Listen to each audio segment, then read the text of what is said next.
13, with the star of Paramount Pictures, Alan Ladd, as Dan Holliday.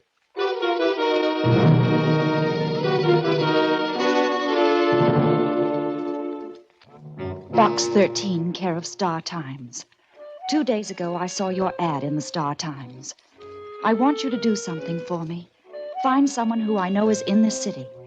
You see, I think the man I want you to help me locate will be killed unless I find him first. If you're free tomorrow evening, we can meet at the corner of Robertson. We can meet at the corner of Robertson and 35th at 8 o'clock. Carry a top coat and your hat in your hand. I'll speak to you. Anxiously, Dorothy Simmons. Sure, it sounded like 100 other letters I get through Box 13. But when the thing was over, I wished the mail carrier had taken a detour somewhere on his appointed rounds.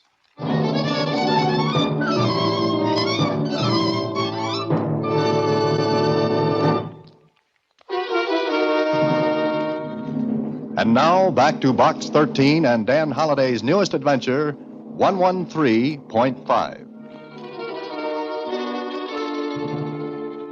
Susie. Susie. Hey, Susie. Huh? Oh, hello. Hello. Susie, I've been here for an hour. My name is Holliday. Oh, I'm sorry, Mr. Holliday. I guess I was wool gathering. Yes, I guess you were. Why are you staring so hard at that letter? I'm studying it. Why? Well, I'm reading a book. So? The book says you can tell character from handwriting. Oh. And what do you get from that letter from Dorothy Simmons? Nothing. Yeah, it must be a great book you're reading. Oh, I don't understand it at all, but it's fun. I'll come back later when we can clear this up. But I've got a great idea, Susie. What? You forget about the book until I get back. Then I'll tell you all about Dorothy Simmons.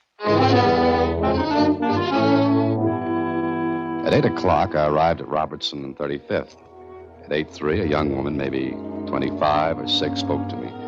And at 8:15, we were sitting across from each other in a booth at a coffee shop. She was good-looking, smartly dressed, and talked smoothly and well. But underneath that calm exterior, something was happening. I know he's somewhere in this city, Mr. Holliday. I've got to find him before someone else does. Maybe you'd better tell me who this is we've got to find. My brother. Oh? Well, how do you know he's here? I've traced him this far. Heard from him at all? No. He's running away from something. Or someone. How do you know that? Well, the last time I saw him, 3 months ago, he was frightened. He wouldn't tell me what was wrong. And then he disappeared. Your letter said he might be killed. He said that. Well, any reason for saying it? No. At least none that he told me. Look, Miss Simmons, this city has a perfectly good missing persons bureau. An efficient setup to help people in your spot. Why not go to the police? I can't. All right, you can't. Reason? I don't know what my brother's done. Oh, I see. I'm not sure he's done anything wrong, but... Well, he might have, And if we find him? What do you mean? Well, if he's been a bad boy, it'll be out of my hands. You'd turn him over to the police? Well, of course.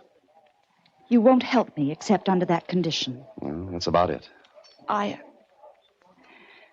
right. I agree. Fair enough. Now, where do we start looking?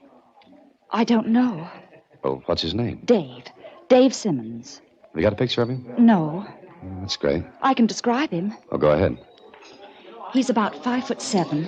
He has Dorothy dark described hair her and brother eyes. to me, and There's as she a tiny talked, a star man on who'd been his sitting a nose couple right of now. booths away got up and Last came time I near saw us. him, he was wearing a light At gray first, I suit didn't with pay any yellow attention laces. to him. I don't remember what Then kind it of struck me tie as that funny was. that he should be taking such a long time tying a shoelace.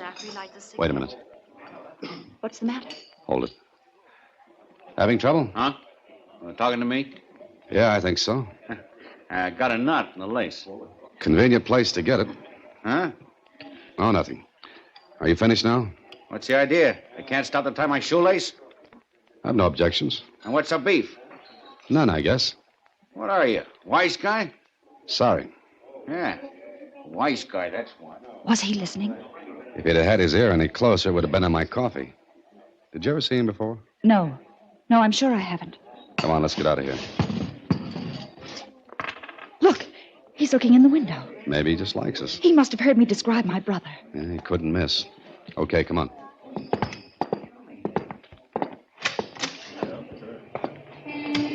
He's gone. Uh-huh. You sure you've never seen him before? Oh, I'm positive. Must have been following you. Following me?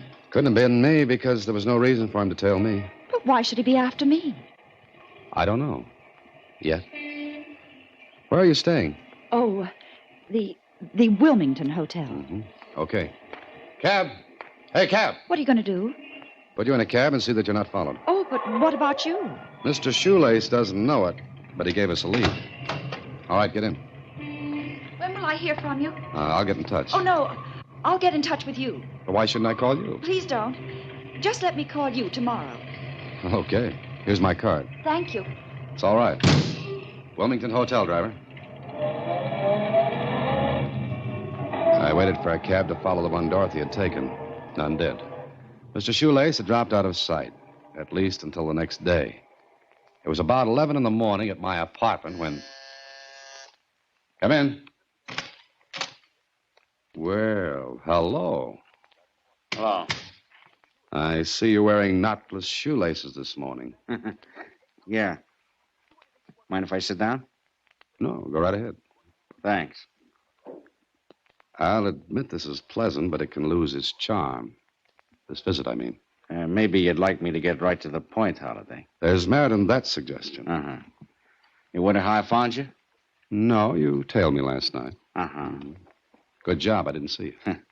No, nobody does unless I want them to. Oh? Now, about the point you mentioned. Is it still lying around? Holiday, I'll go 50-50 with you. Oh, that's generous of you. 50-50 on what? 20 grand. Now, look, we both beat our brains out if we work alone. If we work together, we got a better chance. It sounds reasonable. But if I knew what you were talking about, we could make more sense. She didn't tell you? Tell me what? What are you trying to do? Play coy with me? No, not at all. What should Dorothy Simmons have told me? Who? Dorothy Simmons. What a funny man I am. Yeah, ain't you? What's the big laugh? She said that was her name. That's right. Suppose I told you she was lying. All right. Suppose you tell me. No, I think you're on the level with this. All right, let's stop the funny business. Nothing doing, Holiday. What you don't know won't hurt you. And what about something I do know? In that case, look me up here. Here's my card. I might come in handy. Well, he left me sitting there holding his card. On it, I read, R. Dakin, private investigator. The whole thing was beginning to look like a bride's first cake when... Hello? Mr. Holliday, Yes? this is Dorothy Simmons. Oh? Are you sure? What did you say? That name, Dorothy Simmons. You sure it's yours? Hello? Hello? May I see you? Well, I'd love it. Oh, I had a visitor. Visitor? Who? Our friend last night. Seems his name is Dakin, a private investigator. Private investigator? Yeah, that's right. Now, does he mean anything to you? Can't we talk about it? I mean, not over the phone. Okay, I'll come to the hotel. No, I don't want anyone to know I'm here besides you. That man might follow you. Oh. All right, you name the place. Well, there's a drugstore down the street from the hotel. I'll meet you in there in half an hour. Better make it an hour. All right, an hour. Goodbye. Goodbye. Whatever was going on, it was going in a circle with me riding the edge. But it looked interesting. A girl who said her name was Dorothy Simmons. A man who said her name wasn't Dorothy Simmons. A missing brother and a 50-50 cut in something that would bring $20,000. Yeah, it had possibilities. But before I went to meet Miss Simmons, I found out about Dakin from Lieutenant Kling. Dakin was a shady operator. He'd come within an ace of having his license taken away from him on more than one occasion. But he'd always managed to slip the noose and stay in business. Okay, this looked good. So an hour later, I was with Dorothy Simmons in the drugstore. I don't know him. I've never even heard the name Dakin before. All right. How about your own name? It isn't Dorothy Simmons. Oh, what is it? I can't tell you now. Please don't ask me why. When we find my brother, I'll tell you everything. Meanwhile, I've got a ticket on a merry-go-round, and I get dizzy easily. You said you'd help me. Mm-hmm. But I can't fight a mist or hunt for someone in a city that's... Dakin must know something about my brother, or he wouldn't have followed me. He must have thought I'd lead him to Dave. Oh, you've got something. Please find out from Dakin what he knows. I don't think Mr. Dakin is the type that dishes out information just like that. Make him tell. Hmm? How? Use thumb screws or the Iron Maiden? I've got to know why he's after my brother. I'd like to know that myself. And why you won't tell me your real name. Oh, there are a lot of things I'd like to know. Let's go to see Dakin. And if he tells us anything, I'll tell you anything you want to know. All right. That's a deal. Come on.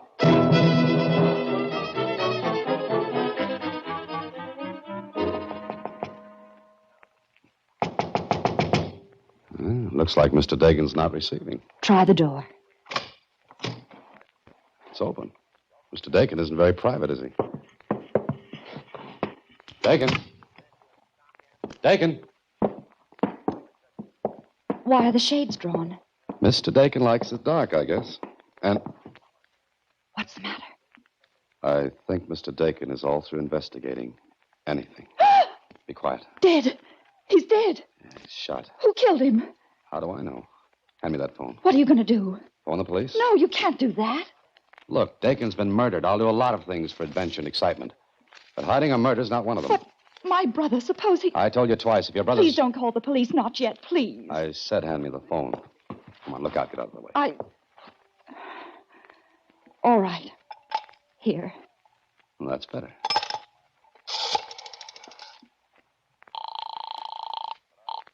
Operator. Operator, get me the police. I want to report...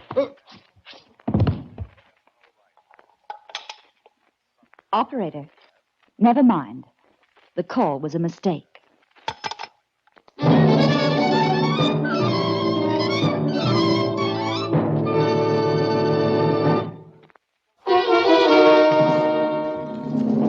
And now, back to Box 13 and Dan Holliday's latest adventure, 113.5. Whatever Dorothy Simmons used to hit me, it was a lot harder than my head, and something had to give way.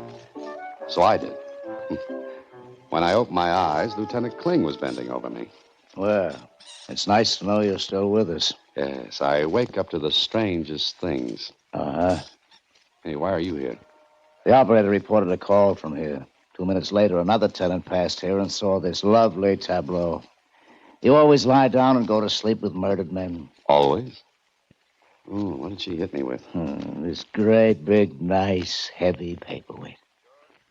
And who's she? Dorothy Simmons. I still ask, who's she?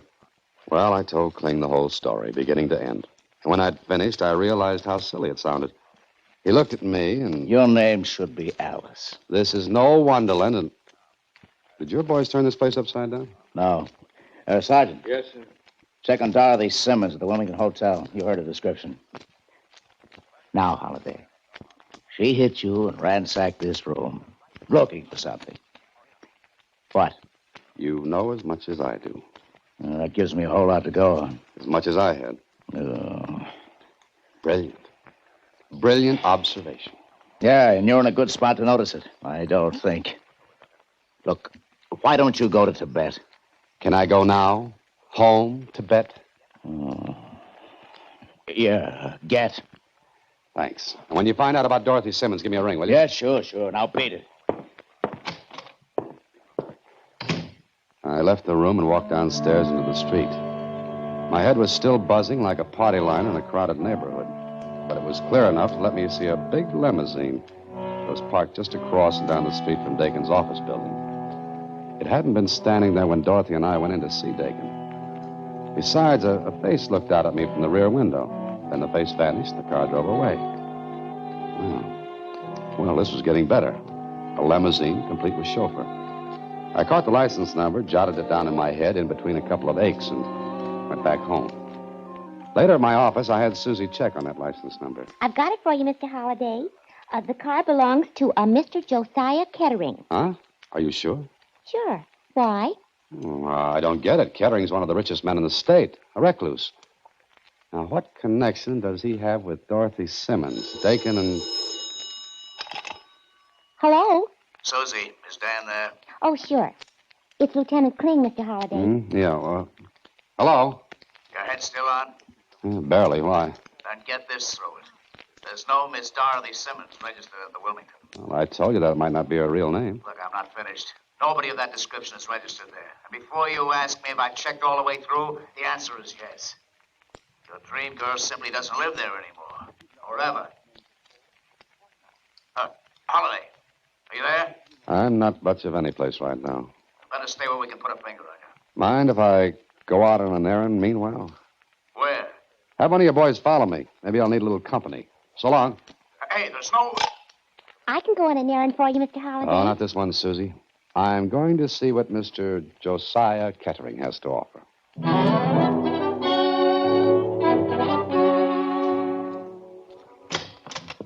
Yes, sir? Is Mr. Kettering in? Do you have an appointment, sir? Yes, tell him I've come from Mr. Dakin. If you'll wait in the foyer, sir, I'll give Mr. Kettering your message. The butler disappeared down the hall, went into a room, and a few seconds later... This way, if you please, sir. Oh, thank you. That will be all, Carl. Very good, sir. And close the door. Well, you sit down. Thank you. You said something about a Mr. Dakin.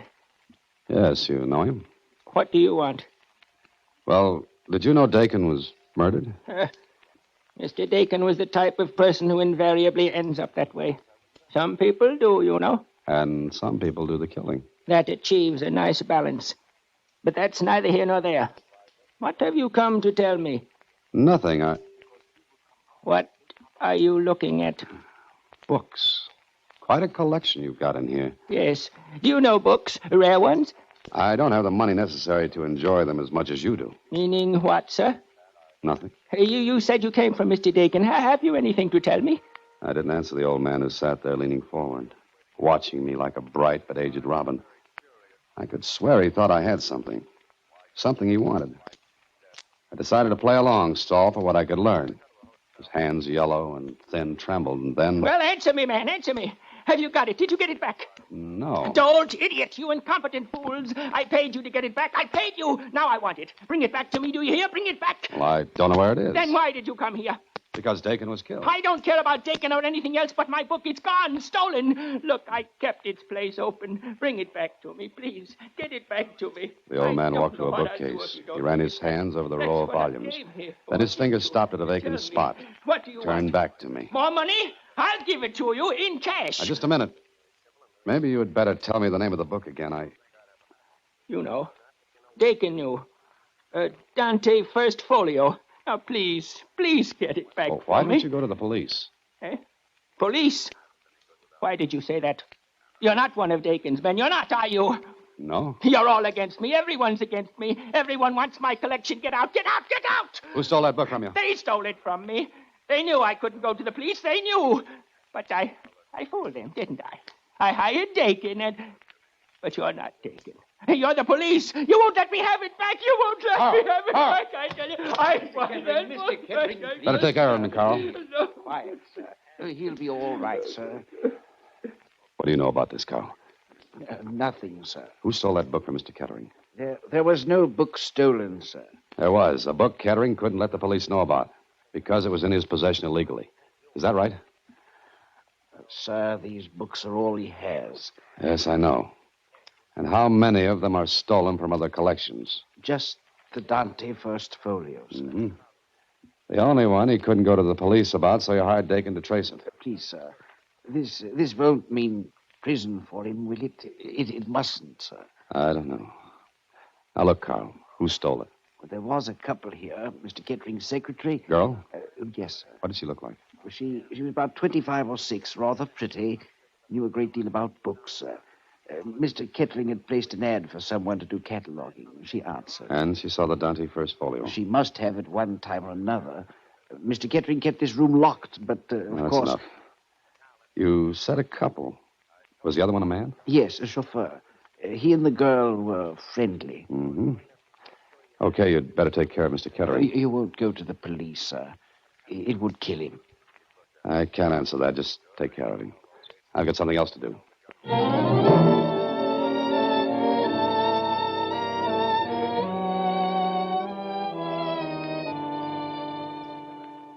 Sure, Clang, it adds up. The girl and the chauffeur got away with the folio. The girl being this Dorothy Simmons. Simmons, Smith, Brown. What's in the name? She and the chauffeur stole the folio. The girl knew Kettering wouldn't dare go to the police. And why did she go to you? Now, here's my guess. The chauffeur double-crossed her, ran out with the folio. She couldn't go to a reputable private detective agency, and she didn't want the chauffeur to get sight of her. So she picked you for the patsy, to find the guy. The guy she said was her brother. And it's got to be it. Okay, I'll buy it. But what about Dakin? Either she or the chauffeur killed Dakin. The chauffeur because Dakin was on to him, or the girl because she didn't want to be trailed. That makes sense. And Dakin was going to cross up the whole thing. Grab the folio for himself because he knew nobody could go to the police. A nice merry-go-round with a double cross for a brass ring. And no free rides. Okay, that's the setup. But where does it leave us? Find the girl or the chauffeur. Okay. But something tells me that's going to be tough. And it was. For 5 days, the police dragged the city. It was dead end until Kling came to my office and... A man answering the chauffeur's description was picked up about 200 miles from here in a cheap rooming house. He made a run for it, used his gun. And? He was killed. And the folio? He didn't have it, and he didn't sell it either. Well, how do you figure that? If he had, we'd have heard about it. And even if we hadn't, the guy wouldn't have been holed up in a joint like that. He'd have had dough. Yeah, so where's the folio? Girl? Uh-uh. The chauffeur must have hidden it. You got any ideas? No. What was found on him? Just this. Slip of paper. What's this? You can read. It says 113.5. 113.5. This all there was on him? That's all. What's it mean? Your guess is as good as mine. Kling, some place in this city is a folio worth $20,000. 2 men have been killed because of it. Yeah. All we've got is 113.5. Just those numbers. Code? That could be. It's beyond me. Mm-hmm. Anyway... Oh, hello, Mr. Holliday. Hello, Lieutenant Kling. Hi, Susie. Oh? Gee, you're both looking sad. Uh-huh. Mr. Holliday, remember what I told you I was reading about handwriting? Please, Susie, Well... not now, please. Oh. What's that note? 113.5. Huh? 1. Susie, What's the matter? what have you got there? Books on handwriting. Kling, look at those books. Look at them. What's eating you? What about him? Look at them. Just look at them, Kling. Kling, I know where that folio is.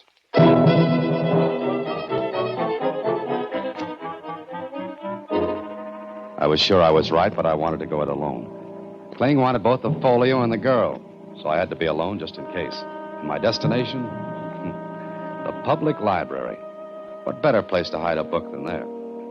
I climbed the iron stairs to the stacks that towered over the main reading room.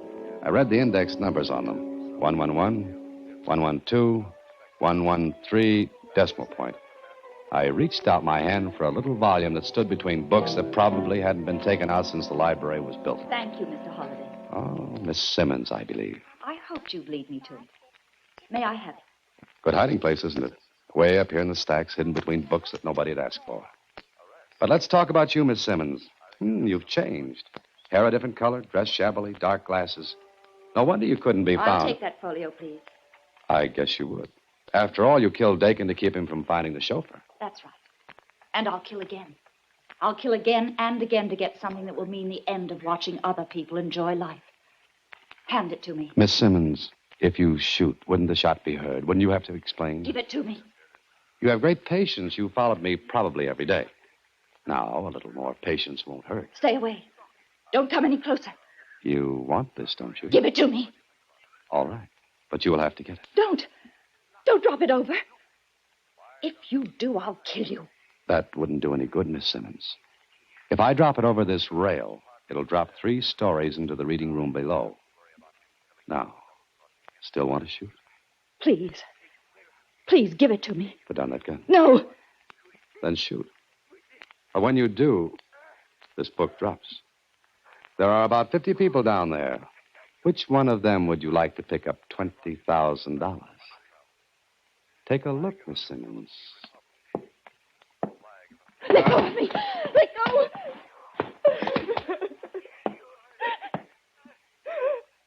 Come on, Miss Simmons.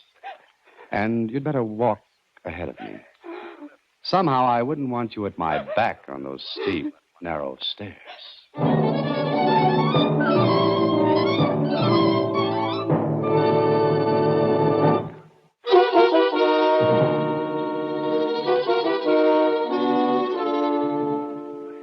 But weren't you afraid she would shoot, Mr. Holliday? Oh, yes, Susie. But she knew if she did, I'd drop the book. And that gave me time to grab her. Gee.